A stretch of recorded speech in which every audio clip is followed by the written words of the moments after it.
Chapter number 3 networks का topic पढ़ेंगे sending HTTP request and receiving HTTP request. इस topic में हम लोग रिक्वेस्ट सेंड करने में और आगे से जो उसका रिस्पॉन्स आता है उसके बारे में पढ़ेंगे।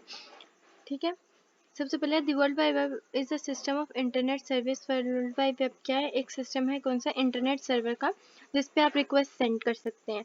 Server serve a request send by the client. Client क्या करेगा? एक रिक्वेस्ट सेंड करेगा किसको? सर्वर को। This request is called HTTP request. ये रिक्वेस्ट क्या कहलाती है? एक HTTP रिक्वेस्ट कहलाती है। So the communication between the server and the client is based on request and their respective response. में जो हमने इस टॉपिक में पढ़ना है कि क्लाइंट क्या करेगा? रिक्वेस्ट सेंड करेगा किसको? सर्वर को, और सर्वर क्या करेगा? उसका रिस्पॉन्स करेगा। ये देखिए, serve and the client is based on the request and their respective responses. Using a web browser when you type URL क्या है? यूनिफॉर्म URL की फुल फॉर्म है uniform resource locator. Uniform resource required, जिस पे आप click करेंगे और आप अपनी रिक्वेस्ट सेंड करेंगे। You are sending a request. In this response you get content of the website that may contain text, images और साउंड। आप जैसे ही रिक्वेस्ट सेंड करेंगे उसके रिस्पॉन्स में या तो आपको कोई टेक्स्ट शो होगा या फिर कोई वेब पेज शो होगा जिसपे कोई इमेज या साउंड वगैरह लिखा होगा। This content are embedded in HTML। ये कंटेंट कहाँ होगा? HTML में।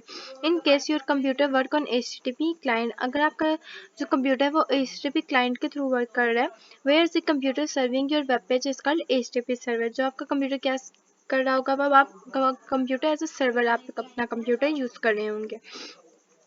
Web browser use to access world wide web. Web browser क्या होता है? यूज होता है किस लिए? वर्ल्ड वाइड वेब पे। यानी कि आप क्रोम पे जाएं, आप अपना कोई भी एक एड्रेस डालें जो आपको चाहिए, आप लिखें, देन आपको उसका रिस्पॉन्स शो हो जाएगा आपकी स्क्रीन पे। Web browser and web server function together as a client system. Client server model में क्या आ रहा था? एक सेंड कर रहा था रिक्वेस्ट और दूसरा उसका रिस्पॉन्स कर रहा था। बिल्कुल वैसे ही है। Client server is a standard method for designing application where data is kept in central location. Data क्या होगा? एक सेंट्रल लोकेशन में होगा। इर्द गिर्द क्या होगा? उसका हेडर होगा जिसने रिक्वेस्ट सेंड की होगी, इसका भी तो पता होना चाहिए। And efficiently share any number of other computer on the request. Next है understanding IP address. IP address को अंडरस्टैंड करना है। IP एड्रेस क्या होता है? IP एड्रेस हर, जैसे किसी का आप घर में रहते हो उस घर का कोई ना कोई एड्रेस होगा, इसी तरह जो डिवाइस आप यूज करें उस डिवाइस का एक स्पेसिफिक एड्रेस होता है और उस एड्रेस को क्या कहते हैं? IP address.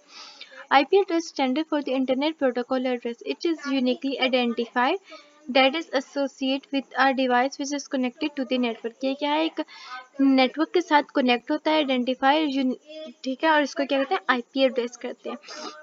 An IP address is assigned by a dynamic host configuration program DHCP server. ठीक है, there are two standard of IP address. IP address के दो स्टैंडर्ड्स होते हैं, एक IPv4 एड्रेस और IPv6 एड्रेस। IPv4 एड्रेस में क्या होता है? सब ASCII कोड होते हैं, जबकि IPv6 में पूरा डिटेल में लिखा होता है। जैसे आपका अकाउंट नंबर और IBN, अकाउंट नंबर में आपका अकाउंट नंबर मेंशन होता है और IBN में उसका कोड भी मेंशन होता है। When the internet protocol was designed, they are known as internet protocol. जिससे इंटरनेट डिजाइन किया जाता है उसको क्या कहते हैं? Internet protocol version IPv4। ठीक है, We have already learned in chapter number 2 for the conversion of binary. Binary में हमने क्या पढ़ा था कि बाइनरी में कन्वर्ट किया जाता था, कैसे कन्वर्जन होती थी वो हमने पढ़ लिया था। वो सब किसके थ्रू हो रहा था?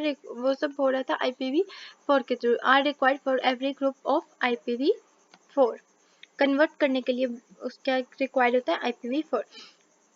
Due to more and more device to the internet, IPv4 address running out to accumulate and increase in devices. जैसे डिवाइस आपस में कनेक्ट होते हैं इंटरनेट में, IPv4 क्या होता है? काम करना शुरू कर देता है। ठीक है, अब IPv6 का वर्जन क्या है? IPv6 कंसिस्ट होता है 128 बिट्स पे। यहाँ देखिए, यहाँ पे लिखा हुआ है it consist of 128 bits. IPv4 there are 8 groups. IPv4 के 8 ग्रुप्स होते हैं जिसको अलहदा किया जाता है कैसे? कोलन से। ठीक है, जैसे ऊपर एग्जाम्पल में हमने देखा हुआ था, ये देखिए कोलन के थ्रू इनको सेपरेट किया गया।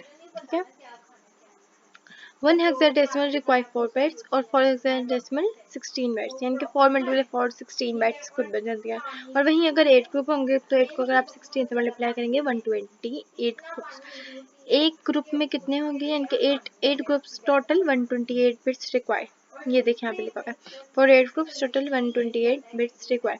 कितने ग्रुप्स होते हैं, 8 ग्रुप्स होते हैं, और यहाँ पे लिखा हुआ है फॉर 128 बिट्स रिक्वायर। एक ग्रुप में कितने हैं, 4 है, तो टोटल 16 हो जाएंगे। तो 8 को हमने 16 से मल्टीप्लाई किया, हमारे पास आ गया 128 बाइट्स, ठीक है। Although IPv4 is still used today and provide approximately 4.3 million addresses, IPv4 अभी भी यूज़ किया जाता है। हालांकि उस एक नया वर्जन है हमारे पास IPv6 आ गया, लेकिन IPv4 स्टिल यूज़ किया जाता है। कहाँ तक, उसके जो एड्रेसेस हैं वो बताए हुए हैं approximately 4.3 billion addresses. However this number is less than the population of the world. ये नंबर क्या है, अगर पूरी दुनिया यूज़ कर रही है, लेकिन सारी दुनिया तो यूज़ नहीं कर रही, कुछ IPv6 भी यूज़ कर रहे हैं, न्यू वर्जन भी यूज़ कर रहे हैं, तो इसलिए लिखा हुआ है also this number is less than the population of them. We also know that nowadays many person have more than 1 devices. अब बहुत से लोगों के पास एक से ज़्यादा डिवाइसेस होते हैं। एक इंसान के पास कंप्यूटर भी है, लैपटॉप भी है और फ़ोन भी है, सबके अपने अलग अलग डिवाइसेस होंगे, तो सब पे अलग अलग इंटरनेट वो यूज़ करा होगा, और हर डिवाइसेस का, हर नेटवर्क का एक अलग अलग IPv एड्रेस होगा। IPv6 also allow up to 128 addresses, which is 7.1 multiplied 10 raised to power 28 times more than the number of IPv4। IPv6 still use हो रहा है, यानी कि IPv6 न्यू वर्जन है वो यूज़ हो रहा है, लेकिन वो बहुत ज़्यादा यूज़ हो रहा है एज़ कम्पेयर टू IPv4।